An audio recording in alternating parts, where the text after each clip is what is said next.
அர்ஜுனனும் கிருஷ்ணனும் ஒரு முறை ஊருக்கு வெளியில் உலாவிக் கொண்டிருந்தனர். அப்போது அங்கே மரத்தடியில் உட்கார்ந்திருந்த ஒரு வயோதிகன் ஏதாவது தர்மம் செய்யும்படி கேட்டார். அர்ஜுனன் மனமிறங்கி 1000 பொற்காசுகளை கொடுத்தான். அதற்கு அந்த வயோதிகன், ஆஹா, இது என் குடும்பத்திற்கு 1 வருடத்திற்காவது உபயோகப்படுமே என்றெண்ணி சந்தோஷத்தோடு வீட்டிற்கு எடுத்து சென்றார். இதை தொலைவில் இருந்து கவனித்த கல்வன் ஒருவன் அப்பொற்காசுகளை களவாடி சென்று விட்டான். சுமார் 10 தினங்கள் கழித்து மீண்டும் அந்த வழியே அர்ஜுனன் வந்தான். பணம் களவாடப்பட்டதை கேள்விப்பட்டு இந்த முறை விலையுர்ந்த நவரத்தின கல்லை கொடுத்தான். இதையாவது பத்திரமாக வைத்திருந்து உங்கள் வாழ்க்கையை சுகமாக கழியுங்கள் என்றான். இந்த முறை மிக கவனத்துடன் அதை வீட்டிற்கு கொண்டு சென்றான். தன் மனைவி பிள்ளைகளிடம் கூட சொல்லாமல் பரனில் இருந்த ஒரு பானையில் நவரத்தின கல்லை போட்டு வைத்தான்.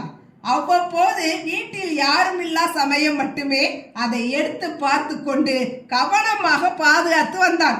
இதை அறியாத அவர் மனைவி ஒரு முறை பரனில் இருந்து அந்த பானையை எடுத்துக்கொண்டு அருகில் இருந்த ஆற்றிற்கு நீரெடுக்க சென்றார். அப்போது பானையை கழுவும் போது அது ஆற்றில் தவறி விழுந்து விட்டது. அதை அவள் பெரிதுபடுத்தவில்லை. அவள் நீர் எடுத்து வீட்டில் நுழையும் சமயம் வெளியே சென்ற வயோதிகர் அந்த குடத்தை பார்த்து அதிர்ச்சியாகி எங்கே அதில் இருந்த கல் என்று மனைவியிடம் கேட்டார். அது ஏதும் அறியாத மனைவி நடந்ததை கூறினார். உடனே ஆற்றிற்கு சென்ற அவர் அன்றிரவு வரை தேடியும் பலனில்லாமல் வீட்டிற்கு சோகத்துடன் திரும்பினார். சில தினங்கள் கழித்து மீண்டும் கண்ணனும் அர்ஜுனனும் அவனை பார்க்கும் போது அவன் நடந்ததை கூறினான். அர்ஜுனன் கண்ணனிடம் இவன் அதிர்ஷ்டமே இல்லாதவன் என்று கூறினான். அதை ஆமோதித்த கண்ணனும் இந்த முறை நீ இவனுக்கு 2 பொற்காசுகளை மட்டும் கொடு என்றார். ஆச்சரியப்பட்டான் அர்ஜுனன்.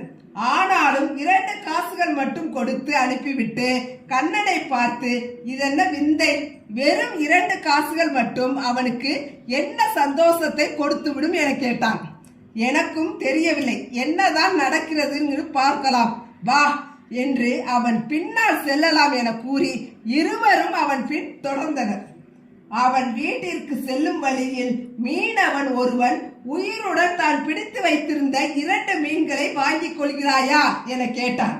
உடனே தனக்குள் யோசித்த அவன், இந்த 2 காசு எப்படியும் தன் குடும்பத்திற்கு ஒருவேளை பசியை கூட போக்காது என எண்ணினான். பின் அந்த மீன்களை விலை கொடுத்து வாங்கி ஆற்றிலே